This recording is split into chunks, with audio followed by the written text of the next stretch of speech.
Hi everyone, welcome back to the channel. So in today's video, I'm going to show you exactly how to fix LG washer LE error code in 2026. So this LE error appears when the washer cannot rotate the drum properly or the motor is under stress.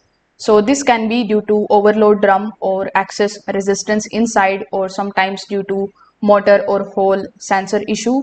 So in order to fix it, first of all, you need to reduce the load and then perform a reset. So sometimes heavy or tightly packed loads put stress on the motor. So after reducing the load, you just have to unplug the washer, then wait for about 3 to 5 minutes and then restart it. After that, you just have to turn off the washer and then rotate the drum by hand. It should then move smoothly without any stiffness. If it feels tight, something may be stuck or creating the resistance. So you can check around the drum edges and the gasket. The small objects like coins or fabric pieces can get stuck. So this prevents smooth rotation and also triggers LE. So sometimes too much detergent can also create foam and drag. So this increases the resistance during spin.